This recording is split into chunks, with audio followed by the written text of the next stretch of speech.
মানিকগঞ্জে নেওয়া হয়েছে স্কোয়াড্রন লিডার আসিম জাওয়াদের মরদেহ। জুমার নামাজের পর তৃতীয় জানাজা শেষে শহরের শেওতা কবরস্থানে দাফন করা হবে তার লাশ।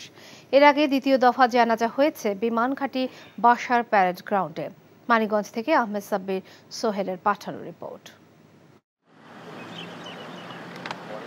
শুক্রবার সকালে রাজধানীতে বিমানঘাটি বাসার প্যারেড গ্রাউন্ডে অনুষ্ঠিত হয় বিমান দুর্ঘটনায় নিহত স্কোয়াড্রন লিডার আসিম জাওয়াদের দ্বিতীয় জানাজা। এতে সামরিক বাহিনীর ঊর্ধ্বতন কর্মকর্তা সহ আসিম জাওয়াদের পরিবারের সদস্যরা উপস্থিত ছিলেন। পরে তাকে দেয়া হয় গার্ড অব অনার। সন্তানের জন্য সবার কাছে দোয়া চান তার বাবা। আমার এই ডাক্তারি জীবনে আমি অনেক লাশ দেখেছি, অনেক কাটাছিড়াও করেছি।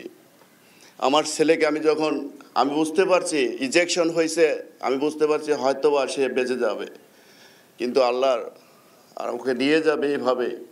যখন আমি ঢাকাতেই ছিলাম, আমি শোনার সাথে সাথে আমি চলে যাই। আমি যে ওকে যখন দেখি আমি বুঝতে পারছি তখনই আমার জন্য কি অপেক্ষা করছে।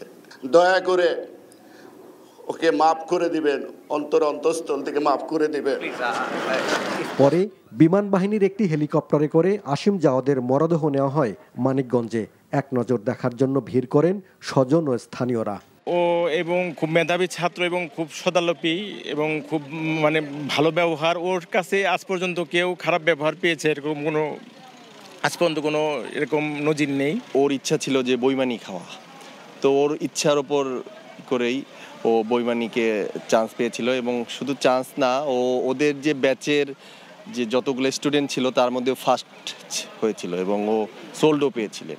জুমার নামাজের পরে শহীদ মিরাজ তপন স্টেডিয়ামে তৃতীয় জানাজা ও ফিউনারাল প্যারেড শেষে জন্মস্থান মানিকগঞ্জ শহরের শেওতা কবরস্থানে রাষ্ট্রীয় মর্যাদায় দাফন করা হবে আসিম জাওয়াদের মরদেহ। বৃহস্পতিবার এক দুর্ঘটনায় প্রশিক্ষণ বিমান বিধ্বস্ত হয়ে বিমান বাহিনীর স্কোয়াড্রন লিডার আসিম জাওয়াদ মারা যান। আহত হন পাইলট উইং কমান্ডার সোহান হাসান খান। তাকে ঢাকা সিএমএইচে ভর্তি করা হয়েছে। দুর্ঘটনার তদন্তে উচ্চ পর্যায়ের একটি কমিটি গঠন করা হয়েছে বলে জানিয়েছে আন্তঃবাহিনীর জনসংযোগ পরিদপ্তর আইএসপিআর। NTV news desk.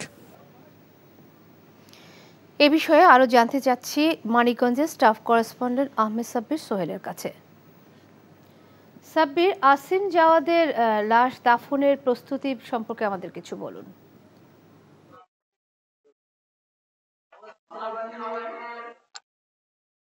জি ঋতু, আপনি নিশ্চয়ই দেখতে পাচ্ছেন আমার পেছনেই আসলে নামাজের জানাজার প্রস্তুতি চলছে। জুম্মার নামাজ শেষ, লোকজন আসতে শুরু করছে।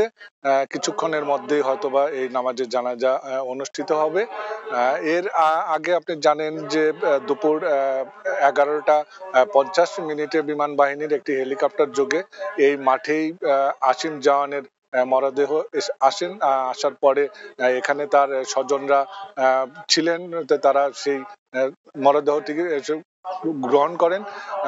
এ পর্যন্ত আমরা দেখতে পাচ্ছি যে আসলে এখানে অসংখ্য মানুষ আসিম জাওয়ানকে একবার দেখার জন্য সেই 12টার থেকেই আসছে এবং চলে যাচ্ছে। এরপরে নামাজের জানাজা শেষেই তাকে নিয়ে যাওয়া হবে শহরের শেওতা কবরস্থানে। সেখানে তাকে সেনাবাহিনীর একজন উইং কমান্ডার ওনার নেতৃত্বে আরো 50 জন আছেন, তারা সেখানে তাকে গার্ড অব অনার করে তাকে সমাধিত করবে। ঋতু।